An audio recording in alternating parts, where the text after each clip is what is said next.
संकट नहीं आ जा, इससे हमें भगवान बचावे। इसलिए हम परमात्मा की कोई ना कोई साधना अवश्य करते हैं, और फिर कुछ एक मोक्ष के लिए भी प्रयत्न करते हैं। अब क्या है, जैसे हम भक्ति करने लगते हैं, साधना कर रहे, और कोई ऐसी घटना घट जाती है, भूल जाता भक्ति को, याद भी ना आती, और दिल टूट जाता प्राणी का। तो पुण्यात्मा भक्ति भी तभी बनती है जब कोई संकट आवे।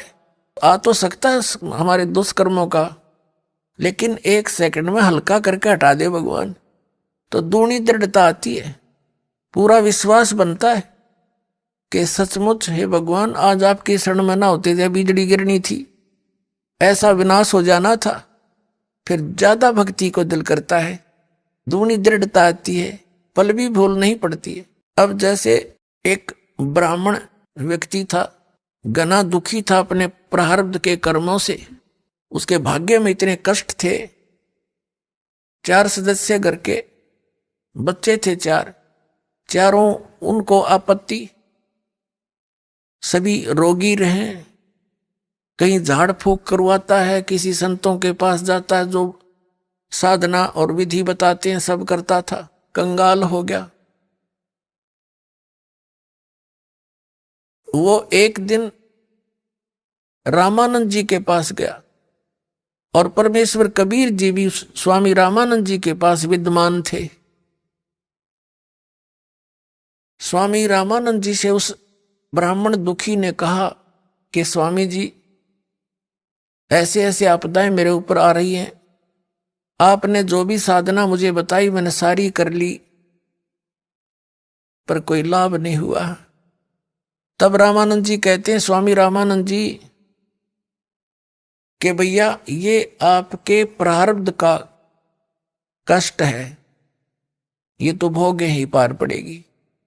यानी दुख जो है ये पाप से होते हैं, पूर्व जन्म के हमारे जो संस्कार संचित हैं उनमें से कुछ पुण्य एवरेज में और कुछ पाप लेकर के एक मनुष्य के जीवन निर्धारित किया जाता है प्राणी का, उसको प्रारब्ध कर्म कहे जाते हैं।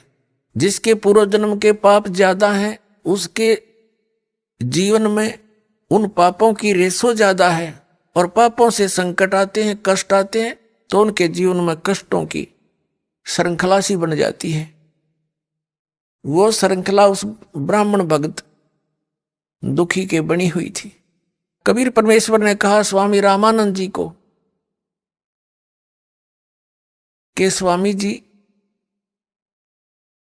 आप कह रहे हो कि इनके तेरे प्रारब्ध के कर्म हैं, ये तो भोगने ही पड़ेंगे। तो परमेश्वर ने कहा फिर भक्ति की आवश्यकता क्या रही? यदि जैसे कर्म लिखे हैं पुण्य और पाप यही सब कुछ प्राप्त होंगे तो भक्ति की आवश्यकता क्या स्वामी जी? तो स्वामी जी कहता, बेटा बच्चा क्या बताऊं, वेदों में ऐसा ही लिखा है। परमात्मा बोले तुमने वेदों का कह का भी पता को नहीं, वेदों का नाम लेते हो, स्वयं भ्रमित हो, जनता को मिसगाइड किए बैठे हो। अब स्वामी रामानंद जी तो परमात्मा को देख रहे थे, देख कर आए थे सतलोक में। वो फिर उसके बाद ज्यादा अटपट नहीं करते थे, लेकिन अपनी अल्प बुद्धि का परिणाम जरूर दे देते थे कभी ना कभी। तब परमात्मा ने कहा कि वेदों को आप पुनः देखिए, उसमें स्पष्ट लिखा है कि परमात्मा घोर पाप भी नाश करता आपके प्रारब्ध का, सत साधना करने वाले का। नहीं तो फिर भक्ति की आवश्यकता क्या है? जाइए नो के नो दे टूटेंगी भक्ति इंसान की, फिर क्या यूज भक्ति का? अपनात्मा जैसे किसी के पैर में कांटा लगा हो और वो किसी के पास जाता है, वो देख जाकर कहता है भी तेरा जो कष्ट है, पीड़ा जो तुझे कांटा लगा हुआ अंदर गहरा, ऊपर नहीं दिखता हो, तो उसके लिए समाधान क्या है? उसका समाधान तो ये है कांटा निकलना चाहिए। और कोई ये कहे कि कांटा तो निकलेगा नहीं, ये तो तेरी एडी में पंजे में लगा ही रहेगा, और भक्ति कर, आगे का जीवन तो सफल हो जाएगा। यानी जो तेरे प्रारब्ध के कर्म हैं ये तो तुझे भोगने पड़ेंगे, और कोई ये कहे कि भक्ति कर आगे सुखी हो जाएगा। पुण्यात्माओं को ये कहे कि तेरे पैर का कांटा तो निकला नहीं, और जूता पहन ले आगे कांटे ना लगेंगे, तो कांटा लगे पैर में जूता पहना नहीं जा सकता, वो तो कांटा निकला। और फिर उसको सलाह दी जा कि जूता मत निकाल दिए सफर में, तो उस डर के मारे के कहीं फिर ना बात बिगड़ जा, वो कभी जूता नहीं उतारा फिर उस सफर में।